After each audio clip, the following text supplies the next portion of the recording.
करता था इस घर पे तलाशी का। उस तलाशी में जो सबसे इम्पैक्टफुल बात मुझे लगी थी वो यही हानिया का खड़े होकर रिएक्ट ना करना, खामोशी और वो जो एक अंदर से टूटा हुआपन। वरना अमूमन ये होता है कि अगर किसी और शायद एक्टर को हम ये देते या डायरेक्टर कोई और होता, वो कहीं ना कहीं लाउड जरूर करवाता। हानिया ने कोई बड़े बस एक सांस सी ली है कि व्हाट द हेल वाली सांस थी वो, लेकिन नथिंग के ये डायरेक्टर की फिनिश, यानी कॉन्फिडेंस है जो एडिटिंग से पहले आपके अंदर होता है। उन्होंने फ्रॉड और जिंदू मैंने नहीं देखा, तो मैंने जब देखा तो मैं बड़ा खुश हुआ। मैंने कहा यार ये तो बड़ी स्टैब्लिश्ड एक्टर बन गई है। और बालों के बारे में बताओ मुझे, ये किसके बाल हैं? ये तुमने लगाए हुए हैं, ये लगते हैं तुम्हें इस ड्रामे में, ये इतने लंबे माशाल्लाह बाल कब कब हैं? नहीं, इसके अपने बाल हैं और बड़े हेल्दी बाल हैं and she uses it in character very well. क्योंकि वो जिस तरह उसने यूज किए हैं बाल, मुझे लगता है और मॉडर्न लड़कियां जब भी दिखाते हैं वो छोटे बालों में दिखाते हैं, क्योंकि हमने लंबे बाल लंबे बाल। और जो साइड के सपोर्टिंग कैरेक्टर्स होते हैं वो कभी ना कभी आपको बोर करना शुरू कर देते हैं। अच्छा यार ये वाली बातें निकालो, आगे बढ़ो। You want to see how Javed Shaikh is reacting, you want to see how Bushra आपा is reacting to this, and Maya amazing. जिस तरह वो चेंज ओवर वो लेकर आई है, उसके चेहरे पे जो गुस्सा आना शुरू हुआ है, एग्जैक्टली, यानी वो कोई भी बहन होती और उसको ये चिढ़ होती कि ये क्या हो रहा है। I think it was an amazing. अच्छा फिर वो जो खामोशी है जिस वक्त वो गाड़ी की बातें वो करती है कि वो मैंने गाड़ी ले ली है, और ये वो जो फहद की और हानिया की एक दूसरे को लुक है, such you know intricate detail, बिल्कुल मुझे, मैं कहता हूँ इतना मुझे नेचुरल लग रहा था कि यार ये लग रहा है जैसे you are living in that lounge looking at this people. कोई ओवर एक्टिंग नहीं, कोई खामखा की बातें नहीं।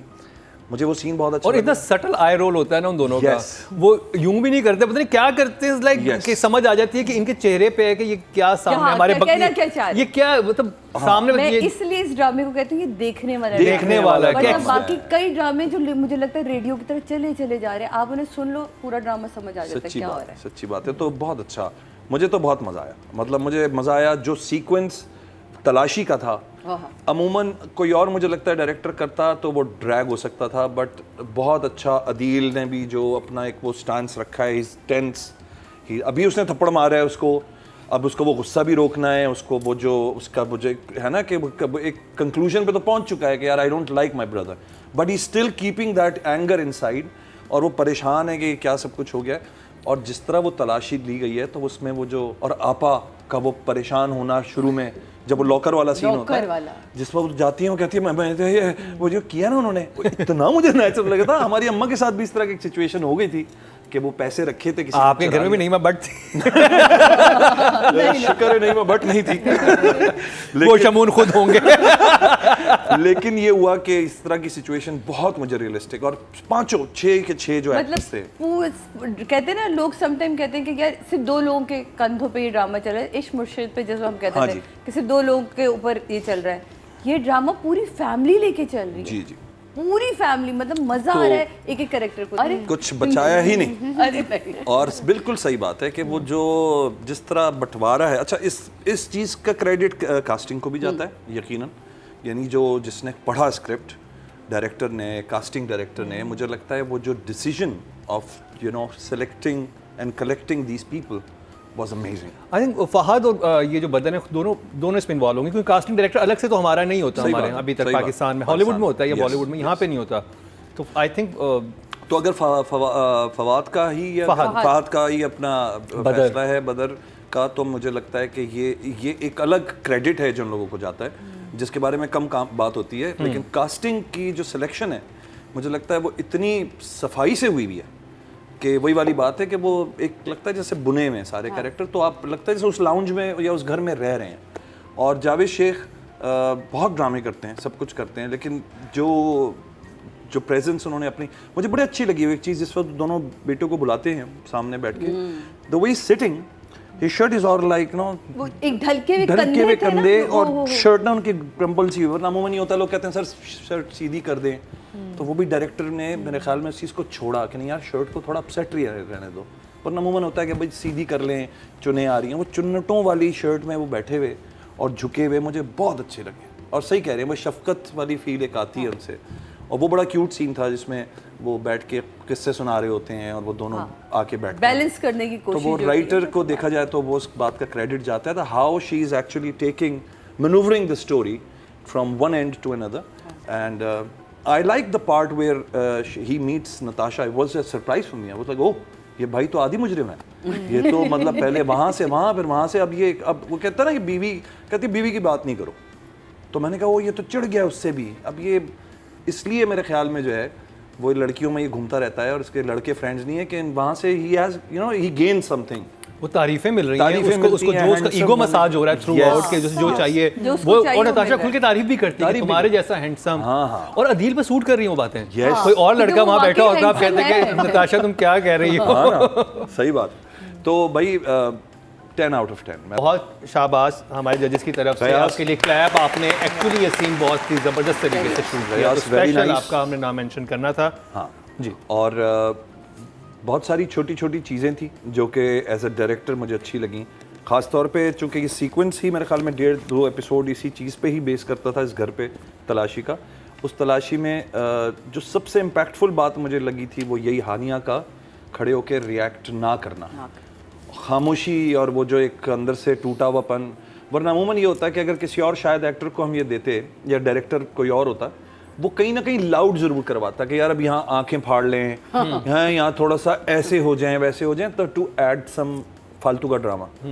वो जो स्टेबिलिटी रखी, जो सस्टेन रखवाया उस कैरेक्टर को वहाँ पर खामोशी से, जब वो 35 लाख मिल भी गए तब भी मैंने देखा कि हानिया ने कोई बड़े बस एक सांस सी ली है कि व्हाट द हेल वाली सांस थी वो, लेकिन नथिंग के ये डायरेक्टर की फिनिश, यानी कॉन्फिडेंस है जो एडिटिंग से पहले आपके अंदर होता है। वरना अमूमन ये होता है कि आप शूट कर लो यार, एडिट में निकाल देंगे या डाल देंगे। तो मुझे लगता है जो डायरेक्टर्स ऑन सेट डिसीजन लेते हैं ना चीज़ें ना करने का, यानी मिनिमाइज करके काम करने का, मुझे लगता है वो बड़े समझदार डायरेक्टर्स होते हैं कि भाई कम रखो, वहाँ बताएंगे हम, तो वो जब हम पोस्ट पे डिज़ाइन करेंगे, म्यूज़िक डालेंगे, इंटरकटिंग होगी तो पता चलेगा कि सिचुएशन कितनी अच्छी थी। तो आई थिंक 9 out of 10। मैं इतना ज़्यादा नहीं सीरियल्स बना रहा होता तो मैं हमेशा ही कहता था कि मैं कहीं ना कहीं आपको रेकमेंड ज़रूर कर सकता हूँ, लेकिन रेकमेंड करते हुए भी मुकर्रम मैं इसलिए 10 दफ़ा सोचता हूँ कि जब आप किसी को कहीं भेजते हैं तो आपको नहीं पता होता कि सामने वाले का क्या रवैया, किसी और स्पेशली जब आप किसी फीमेल को रिकमेंड कर रहे हैं। मैं बहुत डरता हूँ इस चीज़ से, तो मैंने ना ये चीज़ ख़त्म कर दी है कि मैं साफ कह देता हूँ कि देखिए मैं रिकमेंड नहीं करूँगा। मैं चंद ही लोग हैं जिनके बारे में मैं आपको क्लियरली कह सकता हूँ कि आप मुझसे जाके मिलेंगे तो आपको बड़ी इज्जत से मिलना जुलना होता है। तो ये हैं थोड़े फैक्टर्स। तो मैं उस वक्त से नईमा को जानता था एंड अनफॉर्चुनेटली कह सकते हैं I couldn't see anything she is done. This was the first thing जो मैंने इतने अरसे के बाद, जैसे बताया उन्होंने फ्रॉड और जिंदू, मैंने नहीं देखा। तो मैंने जब देखा तो मैं बड़ा खुश हुआ। मैंने कहा यार ये तो बड़ी स्टैब्लिश्ड एक्टर बन गई है। और बालों के बारे में बताओ मुझे, ये किसके बाल हैं? ये तुमने लगाए हुए हैं, ये लगते हैं तुम्हें इस ड्रामे में, ये इतने लंबे माशाल्लाह बाल कब हैं? नहीं, इसके अपने बाल हैं और बड़े हेल्दी बाल हैं and she uses it in character very well. क्योंकि वो जिस तरह उसने यूज किए हैं बाल, मुझे लगता है। और मॉडर्न लड़कियां जब भी दिखाते हैं वो छोटे बालों में दिखाते हैं, क्योंकि हमने लंबे बाल, इसके लंबे बाल देखे, जिंदों में भी हमने इसके लंबे बाल देखे, इसके जाती अपने बाल हैं। तो जो मैनरिज्म किराए पे नहीं, जो मैनरिज्म है नईमा तुम्हारा अमेजिंग, वॉक जो तुमने बनाई है इस कैरेक्टर की अमेजिंग, और जो कैट फाइट थी वाह वाह वाह, वो सही कार्डेशियन फाइट देखी है हमने। यस। तो मुझे लगता है कि सो मच पोटेंशियल इन नईमा, और आने वाले वक्तों में ये लड़की बहुत कुछ, मतलब आपको जैसे अभी मुझे सादिया ने बताया यही सारी बात कि वो उसके अंदर वैरायटी है। तो प्लीज़ मेरी कास्टिंग वाले लोगों से भी और डायरेक्टर प्रोड्यूसर से भी ये रिक्वेस्ट होगी कि नईमा को किसी एक जगह पे ना फिक्स कर दीजिएगा। Try her in different, like you know, एक वर्सेटाइल एक्टर है तो उसे एक जगह ना फंसाएं, उसे कभी गरीब का रोल दें, कभी अमीर का रोल दें, कभी पॉजिटिव दें, और देखें फिर मुझे और जल्दी से लीड भी दें, हाँ। और ना भी दें तो मैं कहता हूँ लगी रहना। अब मेरा ख्याल है, मैं एक बात बताऊँ, आप शायद इससे अब वो वक्त निकल गया कि जिसमें आप लीड में रहेंगे आपके शो की वजह से। ये मैं इसलिए नहीं कि मैं इस शो में बैठी हूँ, मैं आपको बताऊँ ये इस शो की वजह से अब लोगों की कॉन्सेप्ट भी चेंज हुए कि सिर्फ लीड आर्टिस्ट ही काम करेगा। अब ड्रामा भी लिखा जा रहा है तो हर कैरेक्टर का ऊपर उतना ही वजन है। तो अगर आपको लीड नहीं मिल रहा, यही तो कमाल है कि आप लीड में नहीं है लेकिन आप पे आज हम डिस्कस कर रहे हैं। भाई देखें, जितने भी राइटर्स हैं हमेशा ये सोच के लिखा करें अब से कि क्या ड्रामा का शो जो है ना वो तो लगना है, ये मंडप तो लगेगा। कभी मैं होऊंगा, कभी अतीका जी होंगी, कभी सादिया जी, रुबीना जी, नादिया, मरीना जी होंगी, मुकर्रम तो रहेंगे। तो क्या ड्रामा है तो चलना है। तो अब ये सोच के लिखा करें सर खुजा के ओहो अगले हफ्ते जो है ना वो रिव्यू आने वाला है। हाँ सीन नहीं छापना, सादिया पकड़ लेंगी आगे। नंबर्स नहीं नईमा को मैंने नईमा तुम्हारा यही काम देखा है, बट 9 out of 10